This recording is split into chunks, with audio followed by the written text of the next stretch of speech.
جو 2 شعر میں ڈیڈیکیٹ کرنا چاہتا ہوں وہ دل کی گہرائیوں سے، اور یہ سر کے لیے میں ڈیڈیکیٹ کرنا چاہتا ہوں وہ یہ ہے کہ رب نہ کرے کبھی تمہیں خوشیوں کی کمی ہو،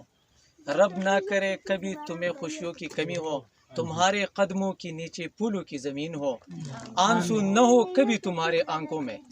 آنسو نہ ہو کبھی تمہارے آنکھوں میں، اگر وہ تو وہ خوشیوں کی نمی ہو۔ اس شعروں میں اپنے استاد محترم کو بلانا چاہتا ہوں۔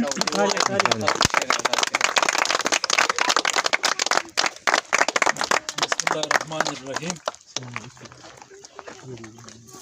بہت ساری باتیں ہوئی جس میں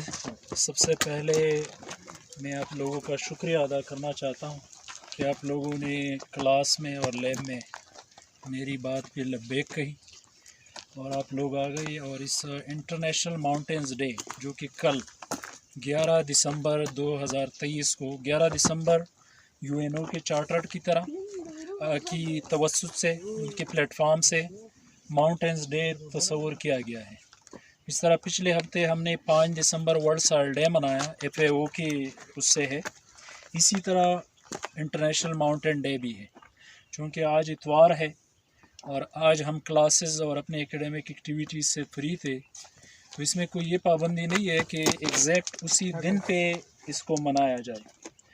یہ پورا ہفتہ ہوتا ہے جو بھی ڈے ہوتا ہے، مثلا آج ہیومن رائٹس ڈے ہے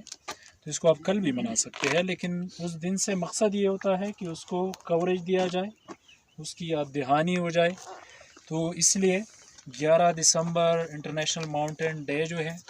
اس کے حوالے سے عبداللہ نے، شکیل نے، کچھ اور لڑکوں نے بھی باتیں کی، کسی نے قرآنی آیت میں بات بتائی تو کسی نے شعر سنایا۔ تو میں کوشش کروں گا، آخر میں بدقسمتی یہ ہوتی ہے کہ آخری بندے کے پاس وہ سارے باتیں پہلے والوں نے بتائی ہوتی ہے، تو یہ بھی مشکل ہو جاتا ہے، لوگ تھک بھی چکے ہوتے ہیں۔ تو میں کوشش کروں گا کہ ان باتوں کا ذکر نہ کروں، لیکن کچھ میری ڈیوٹی بھی ہے کہ میں کچھ بتا بھی دوں۔ ہم مارگلا ہلز نیشنل پارک کے اس ہل یا ماؤنٹین پہ ہے۔ یہ ایک لائم سٹون راکس پہ اگا ہوا ویجیٹیشن ہے،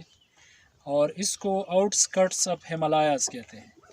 یا اس کو لوور ہمالیاز کہتے ہیں، لیکن یہ چونکہ ہمالیاز لیسر ہمالیاز سے بھی نیچے ہے، اس کی پیچھے اگر ہم اس کی اوپر چڑھ جائیں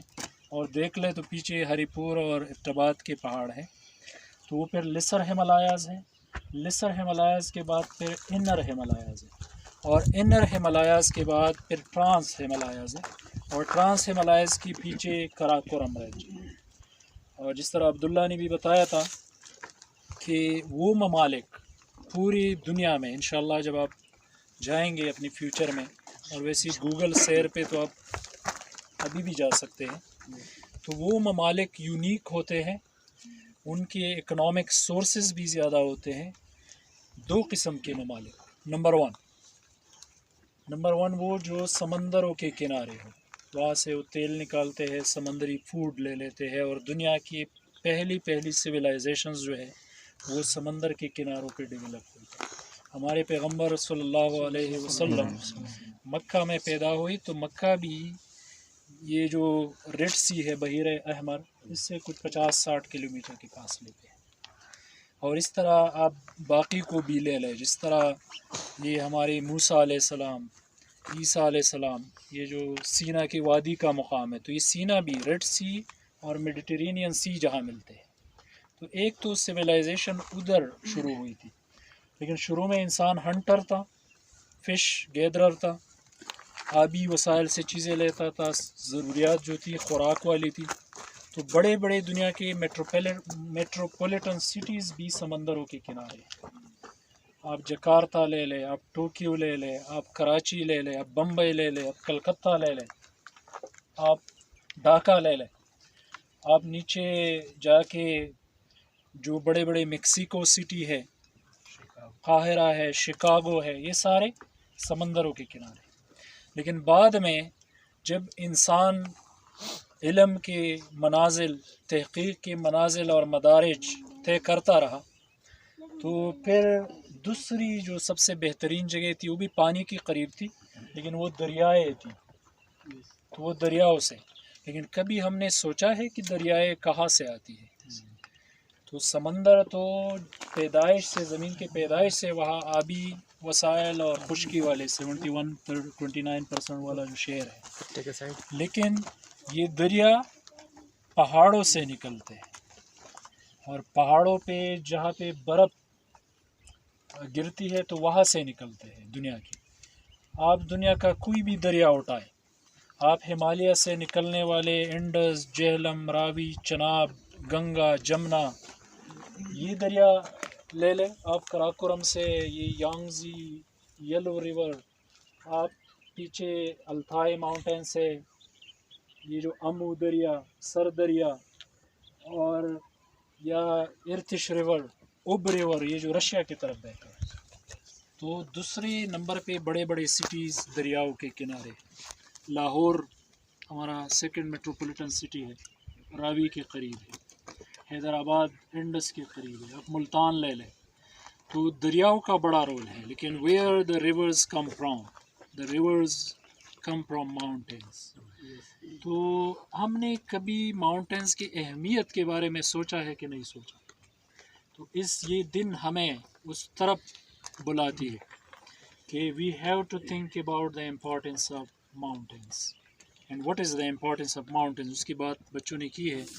کہ it provide us plants, animals, that provide us direct services in the form of food, in the form of shelter, in the form of wood, and wood which we use for construction, for making some equipments or utensils,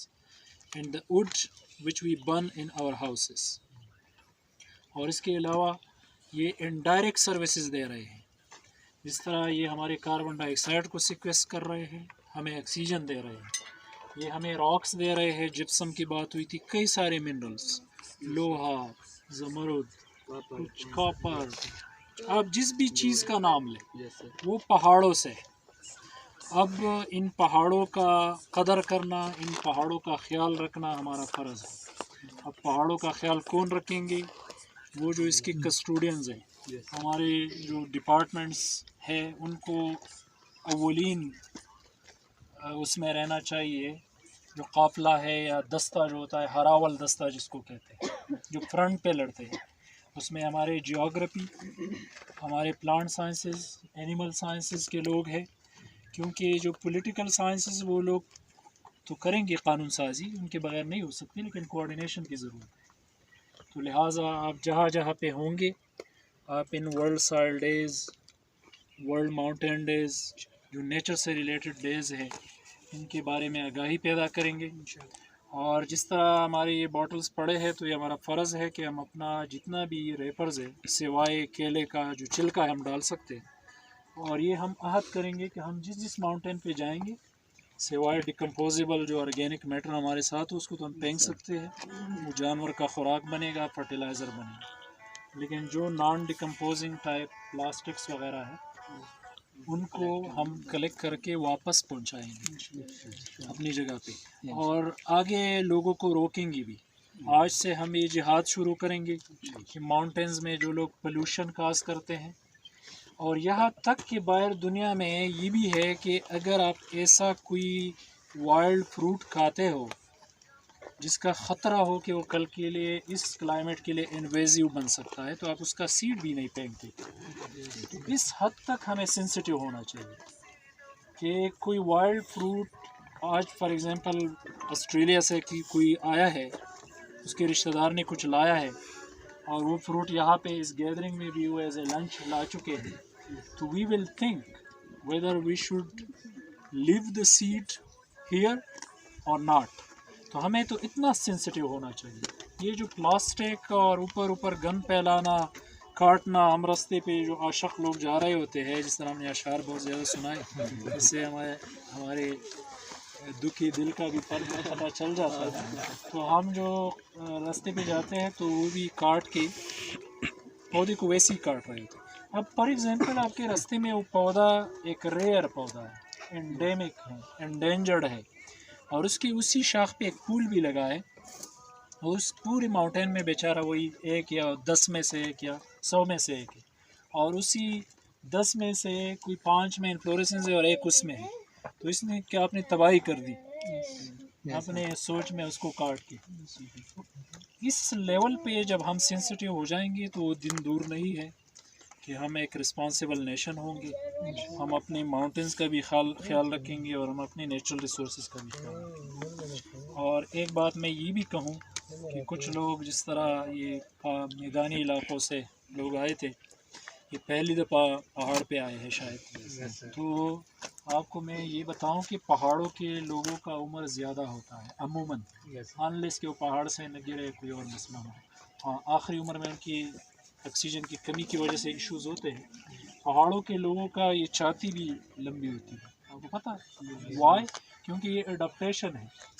یہ یہاں پہ oxygen کی کمی ہوتی ہے، especially جو اپر ہمالیہ ہے، inner اور ٹرانس، تو وہ باقی قد جیسا بھی ہو لیکن ان کا چیسٹ لمبا ہوتا ہے کیونکہ وہ لنگز زیادہ آکسیجن لینے کے لیے بڑھ جاتے ہیں تو ان کے لیے اندر اسپیس چاہیے ہوتا ہے.